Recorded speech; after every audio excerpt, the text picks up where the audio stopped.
in retrospect, it always seemed so magical that Brooke was able to come back and you were able to be so just stoic and professional, and like you were still competing even though you had this kind of like career ending injury. Like it's not magical. It just seems like magic to people that don't understand the trick. And I view my job as kind of explaining the sleight of hand and pulling the curtain back and be like, yeah, this is how they do that. This is the trick.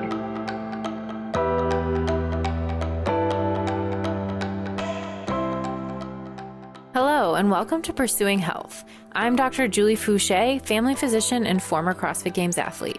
Here, I bring you information and inspiration to help bridge the gap between fitness and medicine and support your journey toward your healthiest self. Thank you so much for joining me. Now let's get started with this week's episode. All right. Well, welcome back to the Pursuing Health podcast. I am really excited today to be joined by Christine Bald, who you may know as the freelance writer in the CrossFit space who has taken over Dave Castro's Instagram on many occasions and shared with us some of the behind the scenes, but the most human stories that are happening at the CrossFit Games and at other big events.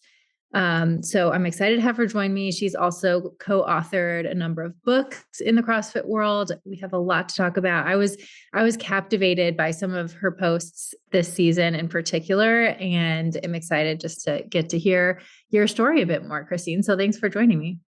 Thank you very much for having me. This is, like I said before, when we first started talking, a bit surreal for me when I got into CrossFit, you were on the podium. So crazy. Well, let's start there. How did you get into CrossFit? How did you enter this world? Very accidentally. I was playing tennis at the time and part bartending a little bit on the side just to make extra money. And I would come in to work for a shift wearing a tennis skirt and have my tennis bag. And everybody that worked at the bar, bartenders, owners, managers, either worked out at a CrossFit gym or coached at one or owned one. And they were always like, you should try this thing. It looks like you like sports. And I was like, I don't know what that is. It feels weird. And then I came in one day for a really slow shift in July, and all of the TVs, the sports bar, so all the TVs were turned to the CrossFit Games. And there's Julie Fouché and Annie Thorsdottir doing stuff that I had never seen humans do before. And I'm like, that's what you guys do? And they're like, yeah. I'm like, that looks pretty cool. And we've been trying to tell you. And so I went to a free intro class, tried it. I think it was like a watered down version of Fight Gone Bad that did not feel watered down. Yeah. And I thought it was, I was a tennis player, so I thought it was very fit, and that was not the case. So it was I think everybody has a very similar story starting CrossFit. I got humbled in this XYZ way, and I loved it. Yes. And I loved it. And I went back for more. That's amazing. So did you play tennis growing up, or was it something you'd picked up later in life? Yeah, I picked it up later in life. My parents and brother were very into it when I was growing up. And of course, that was deeply uncool when you're a teenager to do what your parents are doing. So I waited until I got to college and then started playing tennis, like mostly recreationally. Got pretty good, but only just like through sheer force of repetition. That's awesome. I have so much appreciation for that because I did all individual sports that did not require any hand-eye coordination, like gymnastics and track. And so even now I've tried to pick up pickleball, which is so fun and so much easier, I think, to pick up than tennis, but I still struggle. So I have a lot of appreciation for people who can play those kind of sports. So, and especially picking them up later in life. So that's really cool. Well, I've written about a fair number of CrossFitters that started out as gymnasts. So I have a deep appreciation for how difficult that sport is now. Absolutely. It is a great background for CrossFit. I'll say that, and very common. So that's cool. So you start doing CrossFit, you get the bug. Yeah. I'm guessing you joined a gym. When did you start to appreciate that there was something more with this community, that there were a lot of really special stories to be told? It was probably around 2020, COVID. I had been the last 4 years had been working for ComTrain doing media. Okay. And wasn't there anymore, but was still good friends with Ben Bergeron, and we were working on a book together. And it occurred to me with all of the crazy changes that were happening to the CrossFit Games season with, the pandemic, and also, some of the Black Lives Matter stuff that were happening that summer.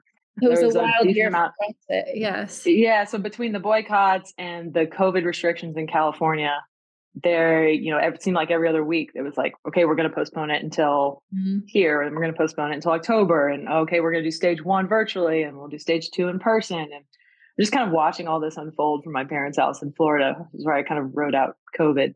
And the company at that point was under new management. Eric Rose had taken over and had kind of pledged greater transparency than ever before. And I was just like, man, there's not going to be any fans at the games though. So I sent Dave Castro a letter, like an actual paper letter, and was like, hey, we didn't know each other. I didn't even know where to send it. I just sent it to the ranch and hope for the best. And I was kind of just like, hey, you guys, have this new direction. You're doing these games. It's a weird year. I get it. But if you don't have somebody there documenting some of this behind the scenes and how it all came together from every angle, it's a huge missed opportunity. And I was essentially like, please let me come out and I'll do it for you. Yeah. Don't hear anything for 2 months. And then I get a text like, hey, Dave Castro, essentially, can you do all that you said in your letter? I was like, I think so. And he asked me to come out and run his Instagram for the games. And that was kind of how I got into telling some of those stories. Wow. That's amazing. It just goes to show you never know what can happen if you ask, you put yourself out there and write a letter. Definitely. I've done that more than once, and it does not usually work, but sometimes it does. Sometimes it does. That's really amazing. And what were you doing prior to? Were you in a writing related field, or how did you end up doing the photo journal for the CrossFit Games?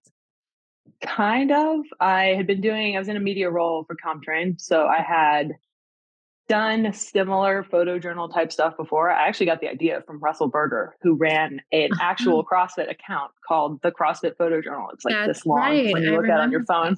And they were he was doing them on the fly in real time, the way that I do. So they weren't incredibly long, but the detail and the level of authenticity from the athletes was so engaging for somebody like me who didn't have access to any of that.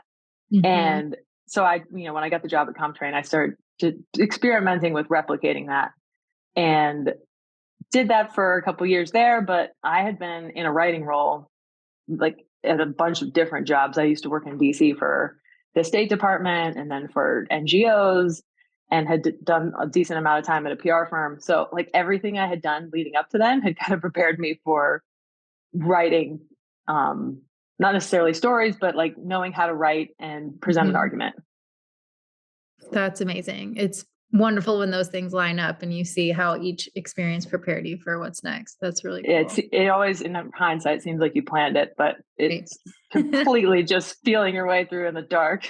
That's right. Never really makes sense in the moment. You're like, what am I doing right now? What am I doing? So I saw one of your posts, you talked about photojournaling. You said the intention is to tell stories that might otherwise go untold, and stories that aren't always obvious from the stands or from the broadcast. And so I love to dive into what goes into this. I'm sure it's evolved over the years. Now you've done it a few different years, a few different events, different stages of the CrossFit Games. So where do you start when you think about, okay, I'm going to go to the CrossFit Games and cover this event? And then how do you choose stories? How do you get to know the behind the scenes of what's going on with athletes in a way that is comfortable for them? Because obviously this is a very high stress environment and they've got a lot going on, but somehow you're able to still observe and pick up on the really subtle things that are happening. Yeah, probably the biggest one is just going into it, understanding how I view my role. There's so much media at the games. There's so many talented storytellers, whether they're videographers, photographers, writers, whatever. There's so many people there telling stories. And so in order to stand out or do something different, as a writer, where you're kind of like the bottom rung of what is popular, like have like a niche that's going to allow your content to stand out a little bit.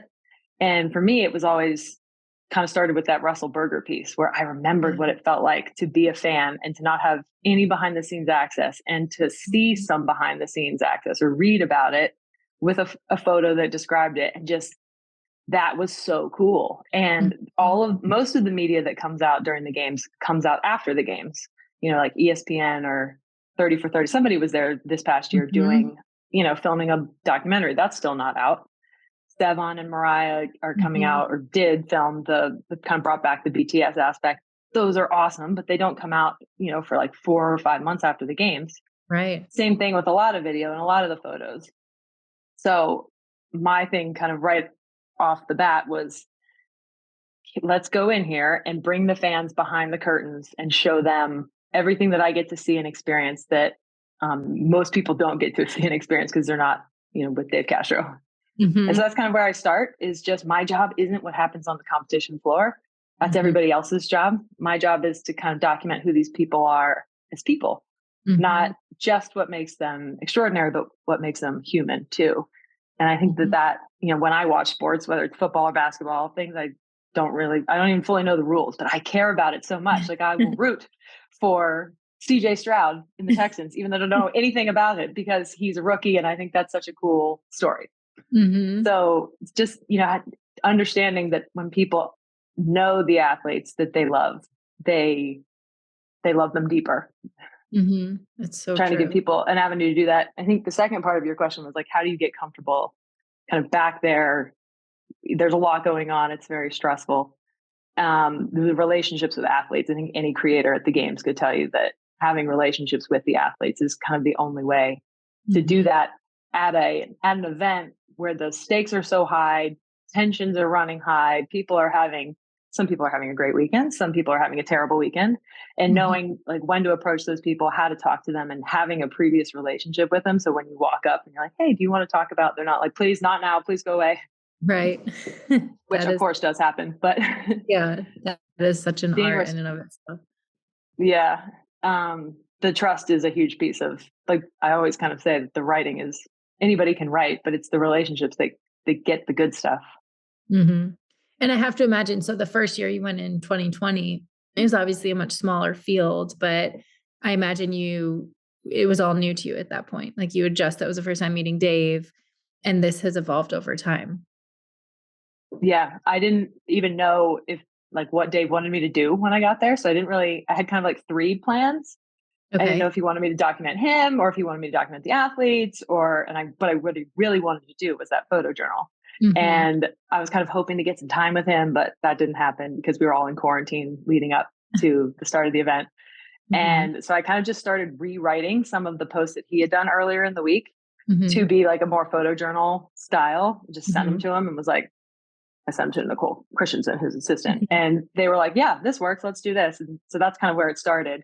And it was at that time, pretty much whatever I could do in the 15 minutes that I had, no preparation really, other than, a decent understanding of the athletes themselves. There were only 10. So that was very luxurious that year.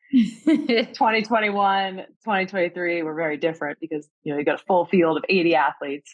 Plus we did semifinals that year. So a lot of time going like before the games or even leave is just researching those guys, and going to regionals and semifinals is incredibly helpful because the stakes are a little bit lower. The top athletes are a little bit more relaxed. It's easier to develop relationships, have conversations with people there. So I consider semifinals my best like preparation for the games.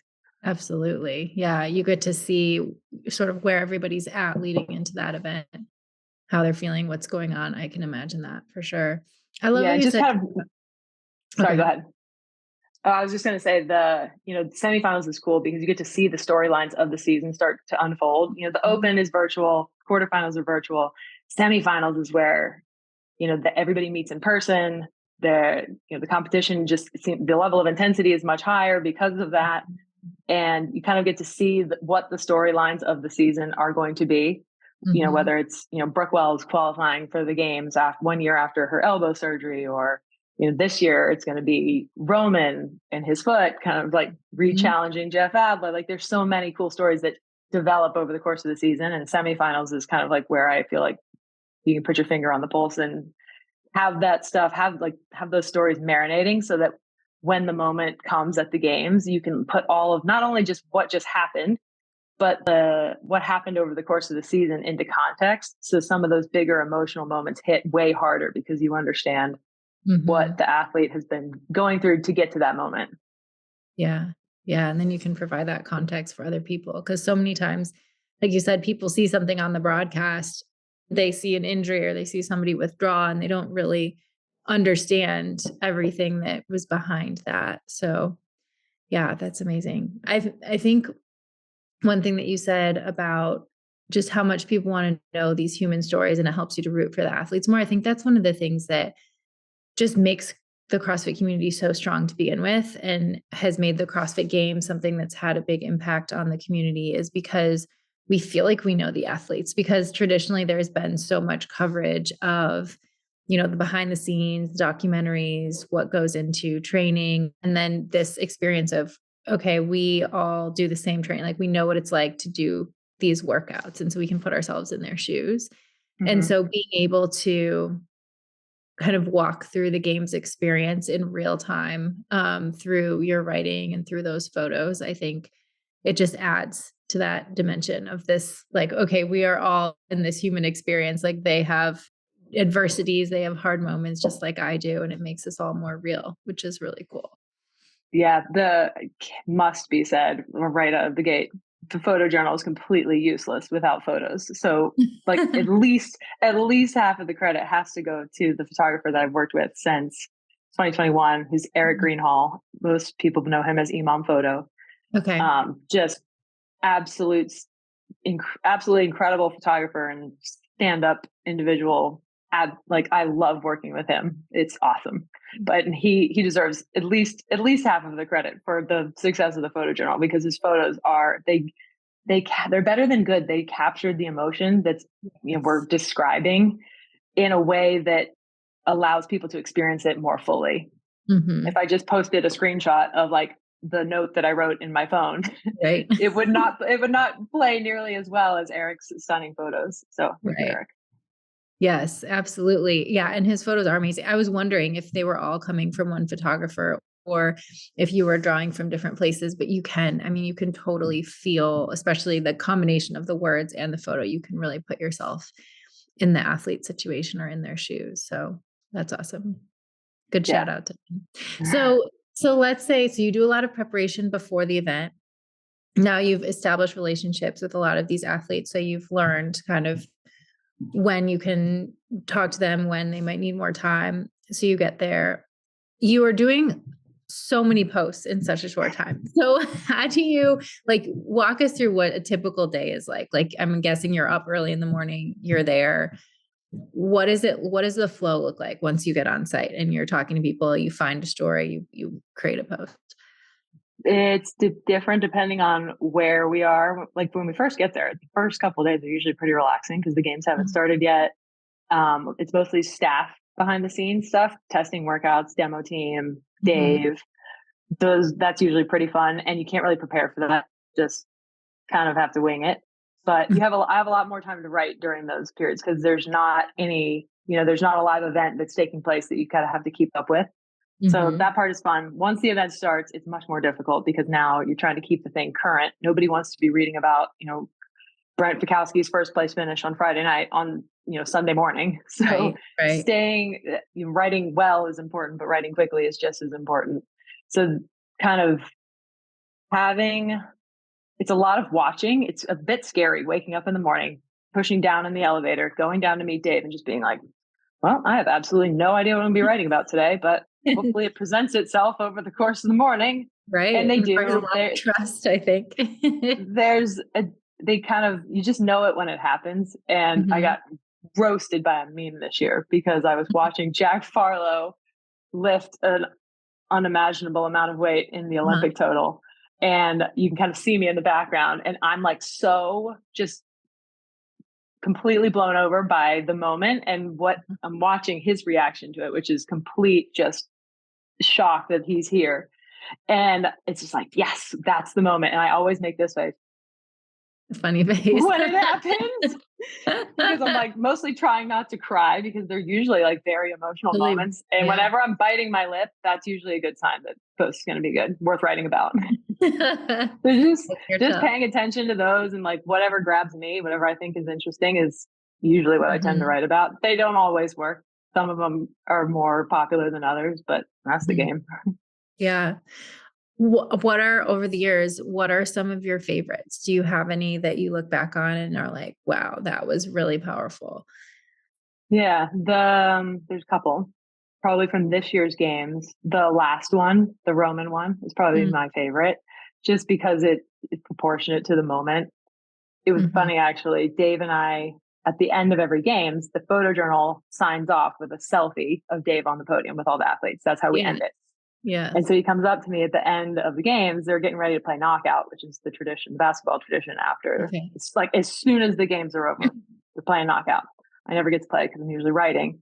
And he's like, hey, where are you at? We got to throw up this selfie. So he airdrops it to me. And he's like, just put it up now. And I was like, I can't, I'm not done. I have like 5 or 6 more to write. Yeah. He was like, how many do you have so far for today? I'm like, 4. Okay.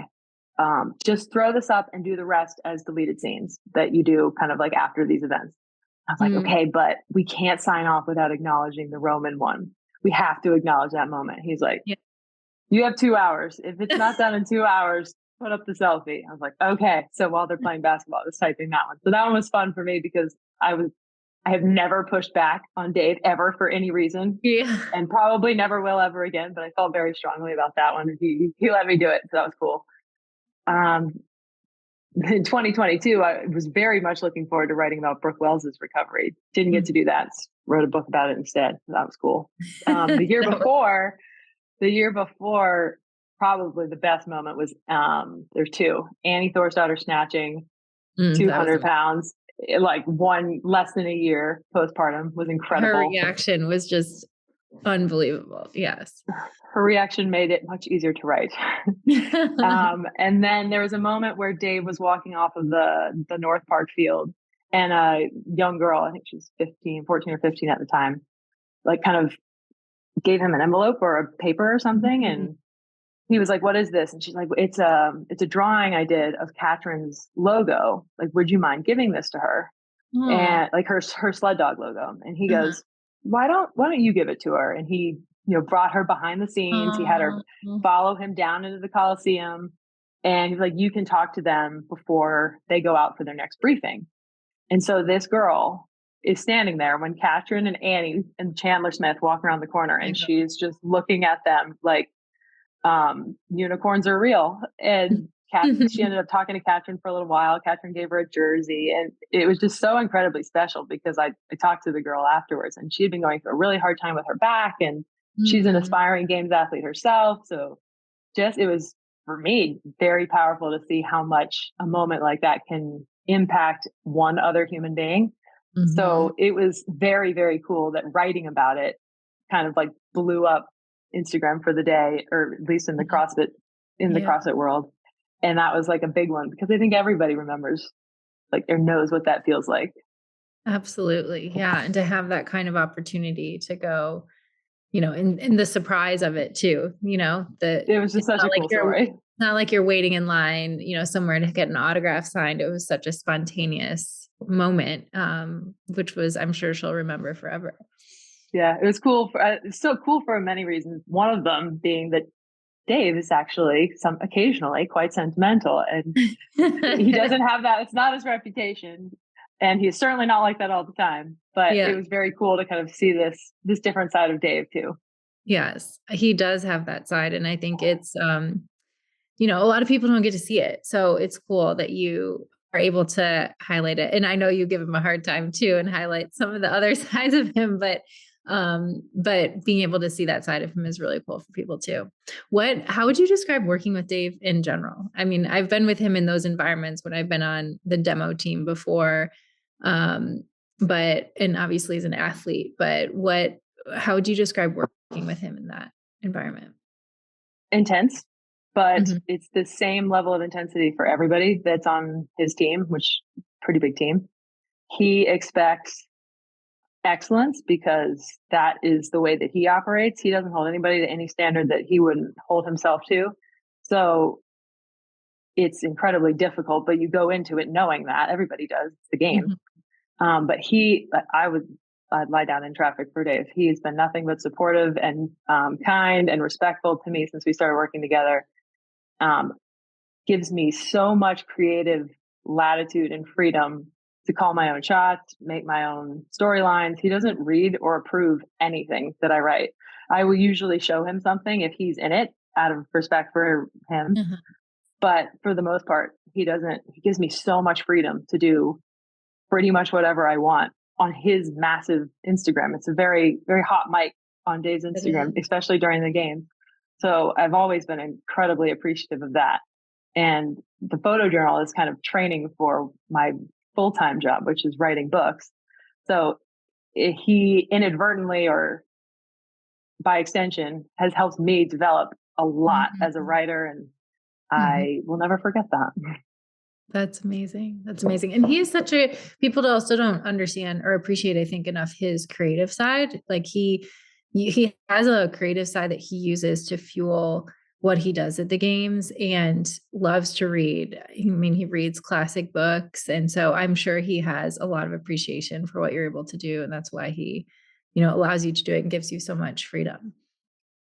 Dave is not one for words. He demonstrates his thoughts and feelings mostly through his actions. So I think so, but it's not something we talk about very often, which is what I like about Dave. Yeah, which is right. It's like with that little girl, right? He'll do things like that you'll see that side of him. It's really cool. The best thing about Dave is that he's all about the work. He is not interested in how many Instagram followers you have or how popular you are or how long you've been doing it. It's all about right now. Are you prepared? Are you completely focused on doing the best job that can be done? And he operates the exact same way. And I've learned so much watching with him, and kind of the Hennigers are like that as well. Have learned an incredible amount about just kind of professional, how do you conduct yourself as a professional from watching Dave. Totally. Yeah. Yeah. Speaking of which, I know you covered the Rogue Invitational like in a similar way this year. What was that like? Any favorite moments from that event, or how did it differ from what you do at the games? That one was very exciting. That's one of the few ones that I didn't seek that out. I got an email from Bill Henniger. It was like, I've talked to Dave. He says that we can do this from his Instagram. Are you interested in coming out? And I was just like, yes, please. So went out to Rogue, did that. It was interesting. It was the first time since, 2020 that I was coming into a venue that I did not know. And so there's just a bunch of little things that kind of will throw you off. Like, where am I going to sit and write that has good Wi-Fi that's close to the field? So finding stuff like that. It rained pretty much the entire time. Right. That was they challenging. All kinds of events. Yeah. But the event, it's always the same way, kind of the intensity and the storylines build throughout the weekend. So by Sunday, we've got this epic battle between Tia and Laura, which was awesome to cover. That was incredible. And just more than that, just kind of watching how they are behind the scenes with one another. And I think it's very different than people. It seems like there's so much content. It's very contentious from the outside. It doesn't seem like it's like that at all. They warm up next to each other on the bikes, kind of everybody's joking around in the back. Not all the time, of course, but that was cool. Roman, there was a cool moment where Roman came up to me at the end and we had a little conversation. I was like, how's your foot, man? And he's like, I was like, why are you here? It's the off season. You just injured it. The real season's coming up. Like, what are you doing? And he was just like, I wasn't allowed to compete here in the United States for like 5 years. I applied for visas. I was denied. I'm going to compete at every single one that I am allowed to compete in after that. And it put a lot of things in perspective. Very cool. That's really cool. But by far the coolest part of Rogue was getting to meet and work with Katie and Bill Henniger, particularly Katie, because it was her event. She ran the whole thing. And they are world class. The epitome of silent professional. Yes, absolutely. So much to learn from both of them. But yeah, Katie especially. I've interviewed her on the podcast before, and she She just continues to impress me every time I interact with her. Yeah, they seem to kind of reinvent themselves without ever really changing a lot, which is very impressive. They've started Rogue from nothing and have built it up into what it is, and along the way are kind of have their fingers in a lot of other, they call it the iron game, the strongman and powerlifting. They've done so much for all of the iron sports. They really have. Yeah. And just like you said, good down to earth people who care about, doing things the right way, who care about hard work, who, just care about people, which is awesome. And increasingly rare. It is, right? Surprisingly. So, I'm sure it all, like from the outside, it sounds amazing to someone who's like, wow, you get to be up close and personal with all the athletes, and while they're competing at these really amazing moments, and you get this personal look into what they're experiencing. I have to imagine that it's also really hard, right? There's also a lot of pressure. Like you said, you're expected to perform. You don't have a lot of time. It's very fast paced. And I'm sure it just never ends. There's also endless, stories to tell. And I even saw some of your posts when you talk about, the sayings that people say, when you do what you love, you'll never work a day in your life. But you said, actually, when you love what you do, all you do is work, but maybe it feels a little bit different. So yeah.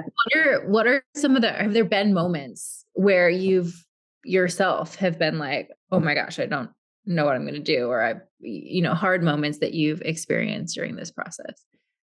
I average like 1.5 mental breakdowns per games. Okay. That was true. That was true. Rogue. Yeah, it's not bad. Yeah.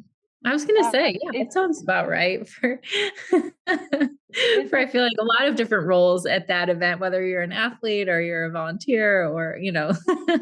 It's like usually a big mental break, a little mini one, and then dry your tears, keep going, still have a deadline. But it's really the time pressure is the hardest part. You're trying to write well. And the more I do it, the more of like appreciation for doing it well I've developed. And so just that in and of itself, I feel like the more I do it, the more pressure there is to do it better than I've ever done it before, which is, as I'm sure you're very familiar, hard. And it just gets to the point where I can't just sit there and tinker with a story for 3 hours. You got to move on. There's other events, and there's only so many nights that I can stay up all night doing it before, the quality of the writing and the thinking goes way down. Like sleep is non-negotiable. So I definitely don't sleep a ton during the games, but at a certain point you just have to. Otherwise you wake up the next morning and absolutely nothing's happening. Yeah. I've learned that the hard way as well. But it's really just when you have like 5 or 6 to write and it's 10 p.m. at night and you haven't started a single one, because every time you go to write, there's another heat that needs to be watched just in case something crazy happens. So just figuring out how to thread the needle. There's so many that I don't get to that like gut me when I can't get to stuff, because I just, in my mind, the athletes are like, what the hell? Why didn't you cover that? That was such an amazing moment, to the point where when I go up to them again, I'm like, I'm so sorry. I'm going to do a deleted scene, but I can't do them all. I try my level best, but not being able to get to them all and not being able to do them all with the level of like storytelling that I've come to expect, I guess, for myself is the most stressful part. And kind of just constantly knowing that, Dave has standards and that they're very high, and wanting to make him proud and do them justice. It's just a decent amount of pressure. Totally. Yes. I mean, so many parallels between that and even what the athletes are doing. Like you want to give it your all, but you also need to be in the best state to do that, right? Like you need rest, especially for doing something so creative when it's such an interesting, like when I think of doing anything creative, I think I need like endless time, because anytime I feel time pressure, I feel like all my creativity just gets shut down. So that in and of itself is amazing that you're able to do that. And then I guess a lesson too, in, like you said, just being kind to yourself, of knowing, okay, it's not going to be at the same level that maybe I would write something if I had days to think about it, but the time pressure and getting it out there is what's most important, and meeting those expectations of even yourself or of other people or whatever is perceived, as you gain more recognition for what you're doing. I imagine that is a lot, and it's amazing to watch you balance it and continue to put things out there in the way that you do. Oh, thank you. It always just feels like I'm flying by the seat of my pants, but that sounds very cool when you say it like that. Well, one of my favorite moments, which I've told you about from this season, was between Brooke and Sydney Wells at semifinals. And I just loved the way that you told their story, because I would not have known. And I think that most people would expect, when they hear the story, okay, Brooke is, a multi-year games athlete. She didn't qualify. Her sister qualified. You would expect, like, any woman would think, wow, I bet she's really upset or she's really jealous or having these feelings. But the way that you showed, and in the behind the scenes moments, right? It wasn't like in front of the camera when everyone's watching, but you were able to portray the way that Brooke was so genuinely happy for her sister in those moments when no one was watching, which I felt like so powerful, and just says so much about Brooke, but it also says so much about humanity and what's possible. Yeah, just the relationships people have in CrossFit with each other. Yes. I feel like there's a decent amount of women versus women out in the world. And so that was a really nice moment that's very common in CrossFit, of just women helping each other out in a moment where it wasn't particularly easy to support another woman.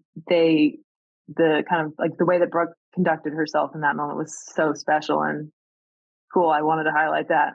Yes, it was amazing. And it's what you see between Katrin and Annie that I think is so special. It's between so many other women in the sport. And obviously, I think we could talk all day about what the sport, how special the sport is for women and what it's done for other little girls now growing up, seeing women that love working out and love having muscles and being strong and having those role models, just like you mentioned, the little girl at the games who got to meet Katrin. So speaking of Brooke, let's dive in a little bit to her book, because I know you've, like you said, you've written multiple books in the space, and starting with Ben Bergeron. Actually, let's share that story, because I think that's a cool one. How did you get into, so you sort of fall into this role of photojournal, and then was it after that or before that you started with Ben writing his book? Ben was writing a book when he hired me. I got hired to be a coach at CFNE, no ComTrain, just a CFNE coach in 2016. I moved up to Boston from DC and was coaching and kind of just helping out with social media, just because, that's how gyms go. Everybody does 16 different jobs because there's just not enough. There's way too much work to go around. So I was helping out with social media, doing some writing, and we'd had a ComTrain camp or something. And I had written, via the ComTrain Instagram, a very early version of the photojournal. And so he kind of approached me a month after that and said that he was writing a book, and he did not like it. But he explained he's working with this company. I don't remember what it was called, but they essentially send out interviewers, like a person to interview you. You sit in a room for X number of days and they record everything. And then it's kind of a funky model that I would not myself be into, but they take the recordings, they give them to a writer.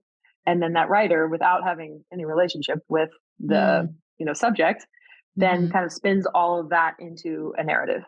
And Ben had just gotten the manuscript back of that kind of like first draft. And he is like, I don't really love it. Would you mind reading it and let me know what you think? Like, you can, you write words.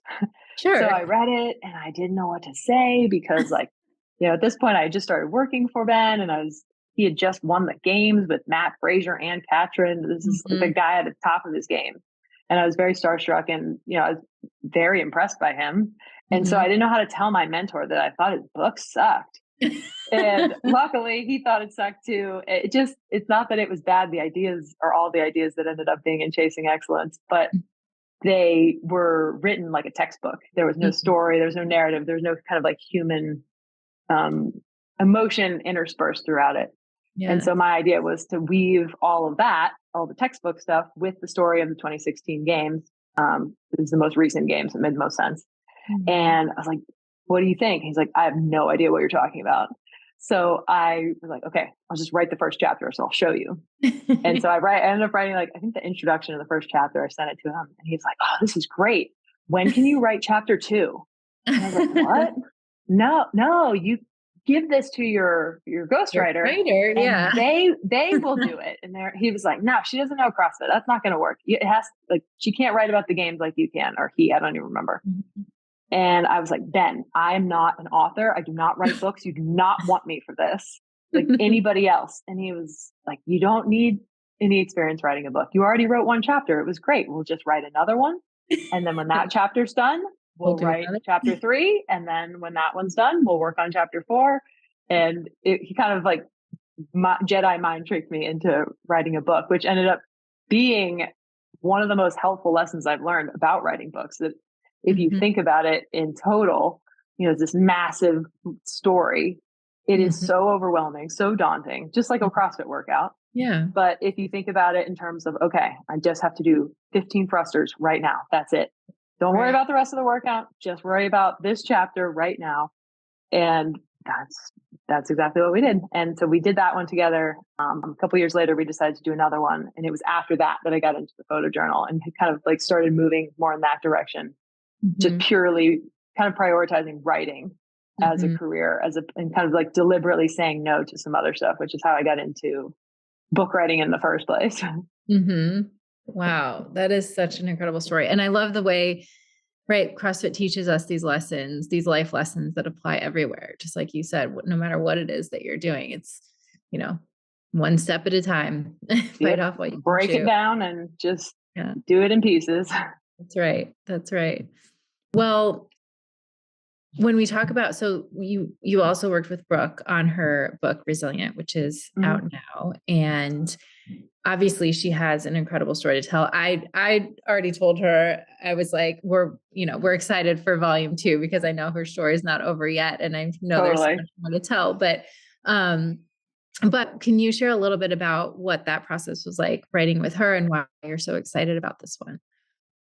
I texted Brooke after the 2022 games. That was the year Dave was not with CrossFit. So I was not with CrossFit. I was actually at the games. I worked with CrossFit training, but I didn't cover the competition that year. I was very disappointed because I have had Tommy John surgery myself. And, I'm not a competitive athlete, but I have a good sense of what that's like and how hard it can be, especially when you're trying to do CrossFit and come back. And so I had been following that pretty closely and was disappointed. So I texted Brooke after the games, and she and I really had not talked since she left ComTrain, which was at that point, probably 2 years. And so we knew each other, but we certainly were not close. And I said, it's a bummer to me that your story, your comeback story, didn't get as much play as I was hoping to give it. Have you ever thought about writing a book? I think this would be a really cool 1-year story. I know that your story is more than 1 year, but we could do this in a way where we could kind of pump it out faster than like a full memoir and just tell the story. Cause it really is like, if you know any, I just knew a couple of things about it. I thought I knew the whole story. I absolutely did not. And she surprised me by being like, yeah, I have thought about this. I didn't really think my story was worthy of being told. And I didn't know how to tell it independent of like a full memoir. And I don't want to tell that yet because I'm not done competing. So she was surprisingly interested. We had a couple calls with her and Todd Mulaney, who is an intricate part of the project as well, in terms of like helping us out with publishers and marketing and all the wizardry that Todd did at Noble. He helped us out with this book. And I kind of explained the first meeting where we sat down. I explained, I don't know how anybody else does this, but this is how I collaborate with people. It's a Google document. We're going to start out. And I explained the principle kind of like initially, that your story, and everybody thinks your story is what happened to you or like what you did.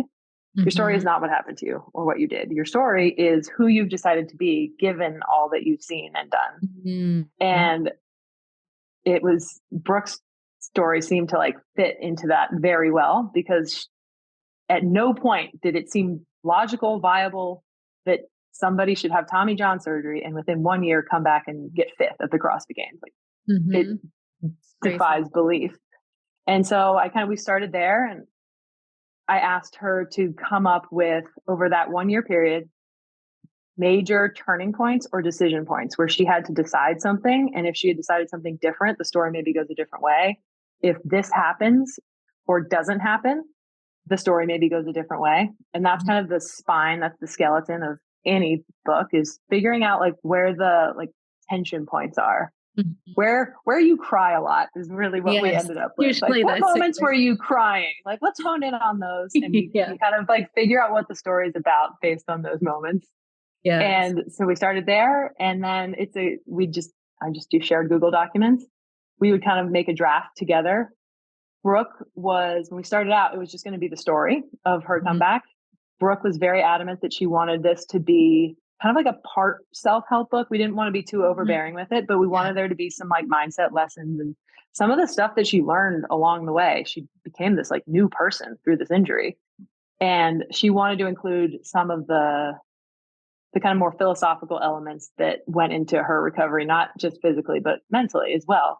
So that made the book a little bit harder and longer than we anticipated, but she was so great to work with. You only, I'm like a painter. I only can paint with the colors that I have. Right. And she was so wonderful about sharing in like written form. She would go into our Google document and she would type out thoughts, feelings, what she was feeling in this exact moment, observations, really like digging deep. Sometimes I'd be like, I still need more. And she'd go back in there and she would give me some more. And a level of engagement that I have not had like before or since with a co-author. And I think I was incredibly surprised, but now I feel like an asshole for being surprised by that. Like Brooke Wells is a consummate professional in everything that she does. So they kind of shame on me for being surprised by that. But she doesn't share a lot on social media, and just in general, she keeps things pretty short. She's not super comfortable talking about her feelings and inner thoughts and feelings. So the book was very challenging for her in the sense that she kind of had to stretch herself to share a lot of inner private feelings with the entire world, or at least the people who read her book, which can be scary. And I try to keep sight of that as a writer, where it's, it's not scary to me, but it's like, man, like that's her life. It's scary to put something out there like that. So I was very appreciative to have such a like prolific and like participating co-author. It was awesome. She was great. That's amazing. That's amazing. And so I think, at least for me, that's the stuff that I want to read, right? I mean, I think it's interesting to read about the, just the storyline, or even the things she did with her training or her, physical recovery. But for me, it's like you said, it's, well, how did this change her as a person? How did she grow from this idea that every obstacle we go through is an opportunity for us to grow and to evolve? And, how did that help her evolve? And what can I learn from her experience that I can then apply to my life? So I love that you guys took that approach and that she was so willing to share some of those intimate details.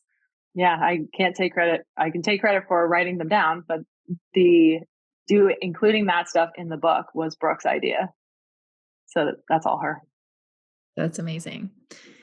So we're going to zoom out for a second, because this is a more philosophical question, but I love, what I think makes your writing so special is the way that you're able to capture the emotion, right? And the human experiences, how people feel. Like you said with Brooke, it's not just what happened, it's how did she respond or grow, or what was she feeling? What were all the really hard moments where she was dying, and what are those there to teach her? And we have things like ChatGPT that people are using for writing in all different contexts, right? Whether it's social media posts or emails, or I'm sure books one day. But my personal opinion is that it's going to be really hard for AI to capture those kinds of human emotions like you're capturing. But I'm just curious. I hope so, man. What your thoughts are. Well, obviously, yeah, hopefully for your sake of your job and livelihood. But I'm curious what your thoughts are as you're seeing more AI driven writing come into the world. Like, how do you see it being used? How do you place it? Like, how does it, how are you making sense of it all? I'm not that familiar with ChatGPT. I'm a writer, so on principle, I cannot have ChatGPT, but I have downloaded Not using any of it to edit your writing. If I said I haven't done that, I've definitely plugged some things in there because it basically reads, it's like a text box, right? And you can copy and paste your own writing in there. And then it just, generates all sorts of stuff. And the interesting thing about Chat GPT to me, when I plug in my own stuff, is that it can play the music, it cannot compose it. And so if you give it, a paragraph from, that I'm working on in Brooke's book, and I maybe don't know exactly how it ends, what doesn't really help me because it essentially just repeats in maybe flowery, fluffier, different language. Every once in a while, it'll come up with like a synonym for something. And I was like, oh, nice. But for the most part, it's essentially just doubling down and repeating on what you're saying. It's not advancing a plot. It's not going deeper on a character. It's not helping you make sense of the observation that that you're describing. It can play the music, it can't compose it. So I still feel relatively safe. That might change in the future as the technology gets better and I'll adapt as needed. But for now, I feel pretty good. I can still compose the music and feel like I still got something on Chat GPT. Yeah, well, absolutely. Well, that's such a skill. It's something that you can't necessarily, I don't know. Maybe it is a skill that can be learned, but I think so much it is probably intuitive or like comes from your ability to feel and sense people's emotions. Yeah, I think it's just like anything else. It's practice, reps. I've certainly gotten a lot better at it. I go back and I read some of the stuff that I wrote in 2020. Every year after the games, I make like a little photo journal book where I put one of Eric's beautiful photos on one side, and then I have like the text that went with it on the other. And I have one for me. I usually send one to Dave just to like have them. It's nice. And for the games each year, I read them. And I'm like, how did anyone like this? This is so bad. It's so basic and like overly dramatic and lame. But I think if you're creating anything, whether it's, whether you're a painter or you write plays or you take photos or video, if you're not looking back on your work and cringing a little bit, it's not a good sign because you haven't grown at all and you're still evaluating your current ability versus your past ability. So cringing, I think, is good. It's a good sign that you're growing and evolving. Yeah. Are there any stories right now that you are just burning to tell, that you're like, I wish I had the opportunity to tell this story, whether it's inside CrossFit or elsewhere? That's such a good question. There's so many, Julie, so many. Ooh, what are the ones that come up first? I have this kind of back of my mind ambition to one day photo journal like a concert series, whether that's like, I think doing something like Taylor Swift obviously would be incredible, not just because she's Taylor Swift and is incredibly popular, but the amount of professionalism that somebody like that brings to their work and how much there has to be behind the scenes that you don't see. Her fans love her so much that it would be so cool to be able to bring a different dimension of that artist to the world, whether it's, Taylor Swift or Morgan Wallen, like pick your like these concerts would be very, very cool. Doing the same documenting in real time, how much harder it is than it looks is the stories that I like to tell. Kind of taking the paradigm and turning it down is what I love. Currently working on a Thorsdotter's memoir. What it's called yet? We're about halfway through it. I'm actually going to Iceland this week to do the last round of interviews and research for that. Have been incredibly excited to tell that story. I've been trying to tell that story since I got into a position where I had access to Annie. Let's see, outside of CrossFit, I want to do Roman Koronikov very, very badly. He insists that there is no story to tell, but I keep telling him that is not the case because he'll find it. Story. He'll bring it out. Yeah, his story is still unfolding, so I have some time on that one, I think. But yeah, any sort of like unlikely has a lot of adversity. Like, nobody wants to read a story where the main character has not gone through a lot of adversity, right? Like it would be so boring. And so those stories that, people's careers didn't go perfectly are the ones that I tend to gravitate to.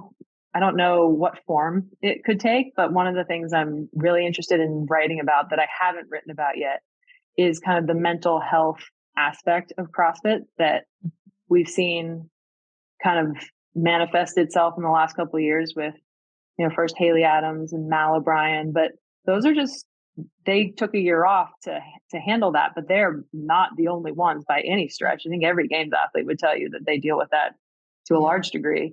I know, like, Noah Olson and Chandler Smith have been pretty like vocal about how difficult, like, being such a high level athlete can be in terms of just stress and the way it weighs on you and how long you guys do it for. Like, Noah's a 10-year games athlete.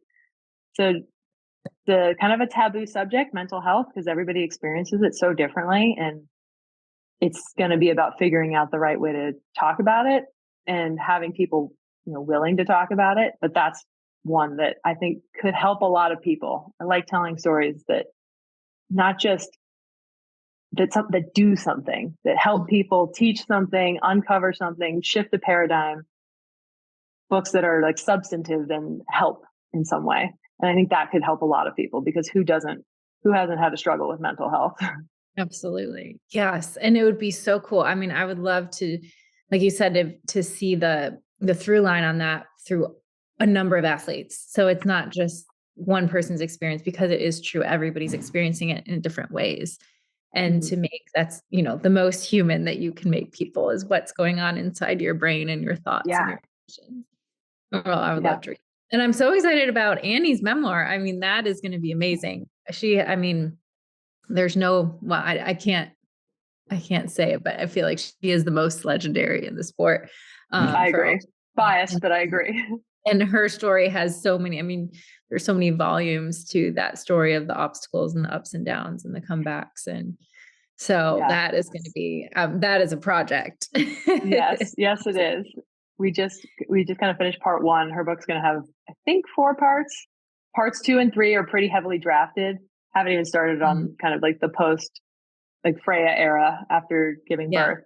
So there's a lot left to do, but the more like we do, more we work on it, and the further the book gets, the more incredible the story seems, because there's so many aspects of Annie's career that I think people know kind of theoretically, but haven't appreciated in totality.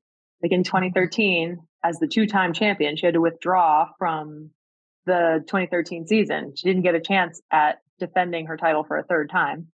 And that injury, that back injury that she sustained, almost like there were doctors telling her that she could not come back and compete in CrossFit, that, she could end up with a loss of function in her back or her legs. And it's extraordinary. She was just like, yeah, no to that.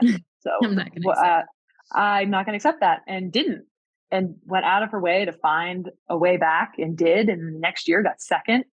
And that was, one of what is essentially like 4 comebacks throughout the course of her career. There was, she had the heat stroke during Murph, and we didn't see or hear anything from Annie Thorisdottir for a little while. And there's a reason for that we get to explore in the book. And then, coming back in 2017 and getting back on the podium, like such a huge moment where everyone was like, oh, wow, Annie Thorisdottir still around. And she's like, yeah, I've been telling y'all. That's right. And then having a child, and a pretty traumatic like delivery, and then very intense postpartum depression. That coming back a year after that, and podiuming again against some of the, this in this sport that has evolved to a place that is almost unrecognizable from when she was competing in it in 2013 and even 2017. So the ability for her to stay at the top of the game, at the tip of the spear, and to keep driving the whole thing forward at her, like, given everything she's gone through at her age, and just 15 years of competing is a long time, whether you make the games or not. She's been competing for 15 years. So the question that we're trying to answer in that book is, like, where does that longevity come from? And how can people like me and you and maybe not you, you're one of them. Oh You no, are. my career was a third of that and it felt like a lifetime. So I have no idea how these athletes are doing it and staying in for so long. It's unbelievable. Yeah, trying to answer that question of how can we all, not be, nobody can be Annie Thor's daughter, but what elements of her life, what choices and decisions that she's made along the way can we replicate to be more like her? Because everyone should want to be more like Annie. She's extraordinary. She really is. She really is. I'm so glad you're helping her tell that story. What do you read? I'm so curious because you have such your language, your vocabulary, like so many things that you write have such I don't know, so much they're funny, they're serious, they come from so many different places, but what do you enjoy reading and what types of things do you read? I like reading everything. My music taste or my book taste is like my music taste, which is kind of like all over the place, like any good 90s kid. But the stuff that I love Michael Lewis. Are you familiar with him? He wrote Moneyball. Moneyball's it became a movie. It's about a baseball manager who essentially reinvents the game of baseball by using statistics instead of just scouts. Got it. And Michael Lewis he's probably done like 7 or 8, maybe more, different books. And it's kind of a hybrid of investigative journalism and just straight up storytelling. And I've always loved his stuff. So I've like not just read his stuff, but like bombarded it with like the full extent of my curiosity and tried to teach myself how to write like him. There's a couple others. There's a science kind of like techno journalist that I like called Mary Roach.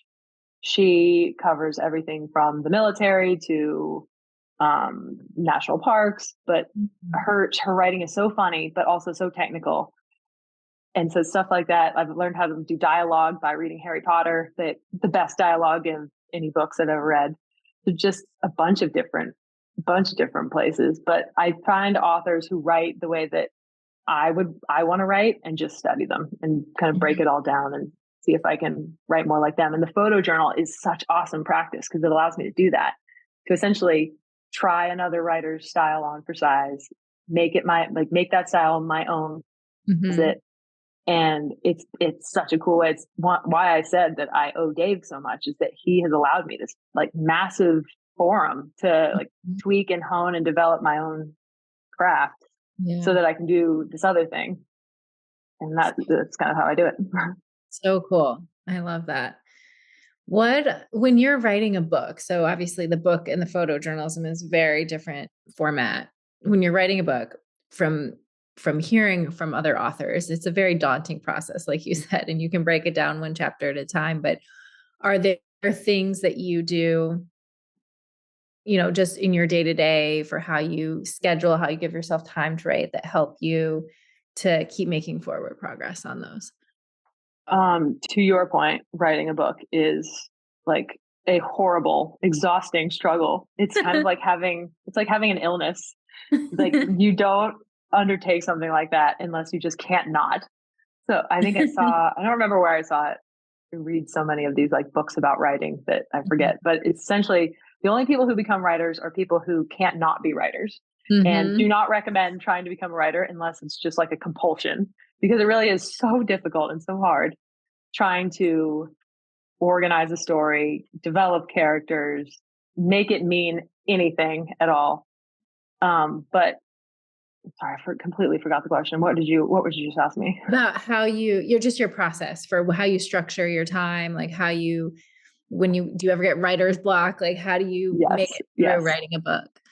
So that's why I started with writing is horrible, because there's nothing normal. There's nothing normal about it. You can't, just from the way you work to the way you research to the way you market it at the end. Like it's so intense and weird. And I do the best when I'm completely isolated. And I think most writers probably agree. I don't know very many other writers, so I can't say for sure, but I like to just completely wall myself off. I have this office, and my favorite thing to do is to give myself a huge chunk of time to be creative. I find it so limiting and frustrating when I am like, okay, I'm going to sit down at 9 and we'll end at 5, and that's going to be that. I have to like tangle with it for a decent amount of time before I feel like I own it. And then additional ideas start coming, but I like need that runway of like 5, 6, 7 hours sometimes in order for the plot and the characters and kind of some of the themes to take their final shape, if that makes sense, which probably does not, because writing doesn't make sense. But I will usually, but it's always changing. But for the last year, I like to work in like 2-day chunks. So on Monday, I'll sit down and I'll pretty much write till like midnight, and then call it, go to sleep, but like wake up immediately, like dive right back in, essentially like dreaming about it and waking up and doing it again. So it's like you haven't really walked away. And then I'll do it for a whole nother day as well. And I'll take breaks and like do different stuff during the session I can't focus completely on one thing for that long. My ADD would not allow that. But having the ability to like really engage with it and tangle with it for 2 straight days has elevated not only the writing, but the kind of like thinking behind the writing, the way that things get structured, the way that things flow together, some of the like bigger themes and how to weave them in a way that isn't, kind of hitting people over the head. Like all of that, I think I've gotten better at because I've given myself a little bit more time to just wrestle with it and don't feel rushed while I'm doing it. I like that. I like that. So then you're not, like you said, you don't have like a hard stop. You don't have other things in your schedule. You probably forget about, normal life things for 2 days. Oh, everything. Yes. My poor, wonderful boyfriend, Nick, completely takes over control and care of the house and the dog during those times. That's so cool. That's so cool. And then will you take like a couple days of a more normal schedule and then go back in and do that again? Yeah. I read somewhere recently, I don't remember where, but rest is so essential to everything that we do. It's not just CrossFit. Like you physically cannot build muscle if your muscles are exhausted and like depleted. You have to bang on them and then allow them to recover. And the recovery is where they grow. And I think it's the same with everything, whether, you're an artist or a doctor or whatever, nobody can do their intense thing with that much intensity for very long without needing a break. And so I will like intensely write for 2 days and then I don't even think about it for another 3 or 4. And then usually by day 4 or 5, I'm like, okay, I'm like ready to dive back in and I'm excited about it. And that seems to be a good system. But in the interim time, like I watch a decent amount of TV and movies, not because, it's just a laziness thing. I just love stories so much. And we live in this awesome age where, with the streaming platforms, there's always something new to watch, whether it's a movie or a TV show or a documentary. There's so many stories and things to consume. And just like having those things in my head and marinating on them on the days where I'm not like working makes the work better when I go back to it. Totally. And, reading stories as well. I love fiction, huge sci-fi nerd. So I spend a decent amount of my not writing time just reading about Harry Potter or whatever. That's awesome. That's awesome. I have to imagine for you to be able to appreciate these stories and be able to catch like you said, the plot twists or the moments that are really pivotal. Like you also have to have had your own story and have been through some hard things and learned from them. And so I'm curious if there's been an experience in your life that you want to share that has helped you to appreciate those sort of the growth that comes from overcoming challenges. Yeah. They're the best thing that has ever happened to my career is getting fired. I've been fired twice. The first time made me a CrossFitter. The second time made me a writer. And like, we don't need to get into like the long and short of all that, but probably the one that meant the most, the one that I kind of come back to a lot was in 2022 when Dave was fired. I like wasn't allowed to cover the CrossFit Games that year. I don't really know why, but I wasn't. And it was really interesting getting there and kind of realizing that like at the games in real time with all these people, like essentially being watched and having to be like, oh, okay, like I'm gonna go like Dave was incredible, got me hooked up with Nicole Carroll, did that on the side, but like essentially had to take a big L that year. Wow. And Dave on the phone said something like, the game that's being played isn't going to pan out, and there's nothing we can do about it. Just, go do what you do over there. And it was it was really hard to wrap my head around the fact that I had prepared and studied and had all these like storylines, and I had all this to share and offer and do. Yeah. And I prepped for it for weeks. And to get there and to be told like, nope, that's not what you're doing. You're going to go do this thing that you have not prepared for. And to not have a bad attitude about that, to do it with, complete professionalism, not mentioning it every other time, not doing like a slap shop job just because I wasn't that as interested in CrossFit training as I was about, the competition. It was a really kind of like sobering moment and taught me a lot about what it means to be a quiet professional. And it was so gratifying the next year being able to come back and not only do things, but I was like, CrossFit was the one that invited me to do all of this. So that was awesome. It taught me a lot that like, when you take an L, how you conduct yourself matters, and how you conduct yourself affects the outcome of the story. This isn't the outcome. This is what's happening right now. And it feels like an end, but it's not necessarily an end. But what you do, how you handle yourself is going to determine what you're able to do going forward. And I really wanted the ability to go back and cover the games and write these stories and represent these athletes, because I think they're amazing and they don't get nearly enough coverage, mainstream or otherwise. So that was probably one of the moments I've been most proud of in recent years, which is ironic because I was so disappointed and sad. And when I look back on it, I was proud of how like I was able to kind of check my emotions, control my emotions, and go be a professional. Yeah. And it's so easy to imagine now that I've had that experience, what that must feel like for Katrin missing the games, what it must be like for Brooke to work so hard all for 8 years. And then when she's on the cusp of, getting on the podium for the first time, she dislocates her elbow in front of 10,000 people and has it all ripped away. Like I will never know what that feels like, but I know what it feels like to lose something you've worked really hard for and to not know if you're going to have it back. And having those experiences, like you said, makes you a better writer. And those are the moments that are the most important, I think, because the things that last, the things that resonate the most are the things that are timeless, the things that don't change. Adversity. Everyone in the world is going to get dealt some adversity at some point, usually a lot of it. And so everybody knows what that feels like. Everybody knows what developing resilience feels like, and they know what triumph and disaster feel like.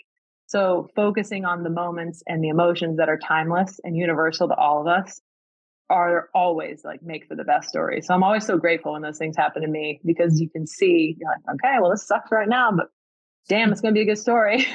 That's right. That's right. Everything's funny eventually. Eventually. That's great. And so true, being able to think about it and zoom out and have that perspective. Like when you're in the moment, it feels like the end of the world. But when you can for a moment say, okay, this is just one chapter of my story. This is one part of my story. And how I respond here is going to impact the direction of the rest of the story. And, the ones that we read about, whether they're great athletes or other great people, leaders, it's how they've reacted in those moments of adversity that I think really draws us to them and allows them to then go on and have great success. So it's what makes people interesting. It's like I was saying before, nobody's interested in, a story or career with no adversity. It's so boring. And it's also just completely not natural. Everybody has adversity and lessons they've learned, and it's what pushes us to evolve and change and grow. And that's what we're all biologically designed to do. So just documenting that and in a way that allows other people to not only experience it kind of like from another person's perspective, but to see themselves in that. And by kind of extension, giving them options. Not everybody that gets fired views that as a good thing. Like I don't relish the idea of getting fired again. But if it does, like, you just know that there's everything that happens, there's something good. Everything bad has a good silver lining. So true. And the more you see that, I think the more it opens your mind to possibility next time you're in that situation. Like you said, I'm sure the first time you got fired, now the second time it came around, you saw how, oh, something positive can come out of this. And so I'm going to, act accordingly. And I think for me, that was a big, maybe people don't know, but when I had my Achilles injury, I had a broken foot in high school gymnastics that put me out of a season in high school gymnastics. And that had such a huge impact on me responding to that adversity. Wow. I think that's what allowed me to respond well in the moment when I tore my Achilles. And so it's all those little experiences we have in life that add up and prepare us for the next one. When I think back on like the games and the season that I didn't get to cover because I wasn't doing this then, that is one of those moments where I'm like, man, I wish I had been doing this like back then, because I was there. I think I was at that regional. Really? I either was there. I don't know why I was there. I had some friends that lived, you were Central Regional, right? Yeah. So I had some friends that lived nearby and I was just down there. And I remember watching you, and you were so stoic and so just like business like when you came back down on the field and you muscle snatched 95 or 85. I don't remember the weight, but yeah, something like that, and then just boop, kicked up and walked down like a million feet. It was such a moment. And when I look back on past games or past regionals, that is one of them where I'm like, damn it. Totally. It was really one of the most powerful moments of my life. And I think that's what people don't always appreciate is, I didn't ever stand on the top of the podium, but I stood on the podium twice. Yet the moment that people ask me about when I meet them now, it's about my Achilles. And that's the one that I think has allowed the most connection with other people, or maybe even had more impact. I don't know. So I always try to share that with other athletes too, even when, talking to Brooke this season and just saying, look, the moments you don't know what are the moments that are going to have the greatest impact or going to define your career. And sometimes they're the ones that are hardest, but that's all part of our stories. Yeah, it's true. And it seems in retrospect, it always seems so magical that Brooke was able to come back and you were able to be so just stoic and professional, and like you were still competing even though you had this kind of like career ending injury. Like it's not magical. It just seems like magic to people that don't understand the trick. I view my job as kind of explaining the sleight of hand and pulling the curtain back and being like, yeah, this is how they do that. This is the trick. Totally. And there's always so many cool aspects to every story that nobody really knows. So that was the real pleasure. Thanks to you. Yeah, that was the real pleasure of working on Brooke's book, was that she's this incredibly, like, a deep person that has a lot of experience and thoughts and has learned a lot has changed a lot over the course of her career. And being able to show people the real Brooke Wells, it's so fun reading the reviews of that book. Not that there's a lot yet. It just came out 2 weeks ago, but it's so cool seeing people review the book saying, I kind of went into this, I knew who Brooke was, but I didn't really know her. I think that's the case for almost everybody in the world. And being like, now that I've read this book, I'm such a huge fan because of how much she shared and how much they personally were able to relate to, some of the obstacles and adversity that she encountered in that season makes her seem like so much more approachable and relatable than she does when you're watching her snatch 200 pounds on the floor of the game. Right. Totally. It's hard to relate to that, but yeah, that's amazing. Well, I'm glad that you guys decided to work together and share that story, and glad that it's out there. And I know there's little girls who have read that book that are looking up to Brooke, and it's amazing to think about the impact that's going to have on their lives and how we can all learn through each other. Yeah. So to wrap up, there's 3 questions I ask everyone at the end of the podcast. So I would love to ask you. The first one is, what are the 3 things you do on a regular basis that have the biggest positive impact on your health? But first, CrossFit, number 1. I don't always want to, because I get so focused that it just feels like a chore sometimes. But when I go regularly when I'm strong and I'm like working out 4 or 5 times a week, like the work is as good as it. Like I notice an effect on the quality of my writing when I'm not working out regularly. And it's so tempting to not, but CrossFit, reading, studying, and I have to come back to that one. Let me think about that for a second. Reading, studying, and doing CrossFit. Relationships with other people is probably the biggest one. Yes. It's not something that I like fully understood as a part of health until recently, but there are so many studies and there's so much science now that backs this up, the fact that our relationships are absolutely integral to our mental health and our ability to thrive professionally as individuals. Like we are who we are through other people. And so spending time with my boyfriend, spending time with my friends, my, coaches at the gym, the things that make us human are pretty important to being human. So probably those three. I love those. Is there one thing that you think would have an impact on your health, but you have a hard time doing it, or something you're working on? My nutrition always needs work. I have historically have always been just a little bit too overweight, not a lot, but just 15 pounds more than I'd like to be. And I don't really know what has happened with that, but it's not something I currently struggle with anymore. I'm pretty happy with my weight, but what I've realized or what I've experienced since kind of my weight normalizing is that I don't have to watch what I eat as much. I can eat processed food and not really have consequences. But getting older and realizing that, hey, we don't do this for aesthetics. We do this so that our memory stays sharp and that our mood is good and we have control over our emotions in moments that matter. All our nutrition affects all of those things. And so currently trying to change how I think about nutrition away from just this thing that we do to look a certain way and feel confident and good about ourselves to, hey, this is the thing that's going to allow you to do what you love for the rest of your life. Don't fuck that up. Very important.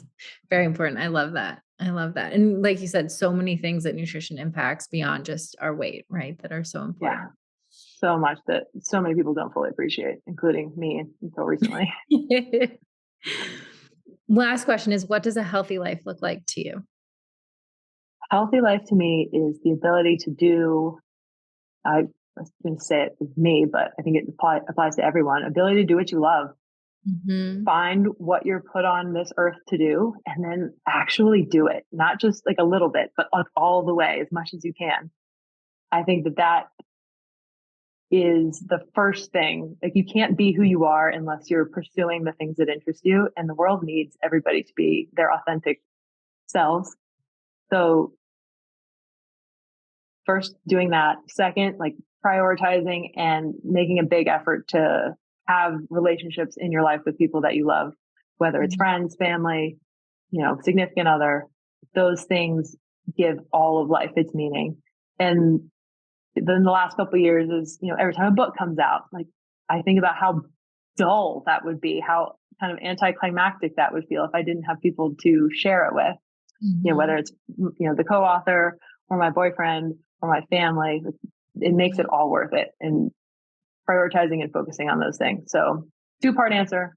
Part 1, do what you love and do it all the way as much as it can possibly be done to the point where it's a little bit obsessive and people think you're weird. And then prioritizing relationships in your life.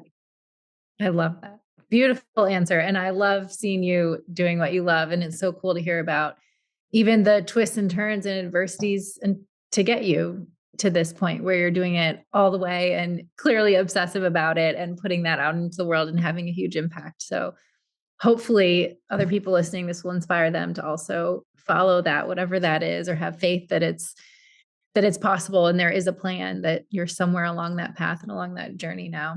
So thank you so much for sharing. This has been awesome. Thank you so much for having me. This was very, very cool. And it always amazes me that people read what I write. So That especially applies to Julie Fouché. Well, keep putting it out there. We'll keep reading it. Thank you so much. Thanks so much for tuning in. If you enjoy listening to the podcast, please consider subscribing and giving it a 5-star rating on iTunes. It really does help to get the word out to more people.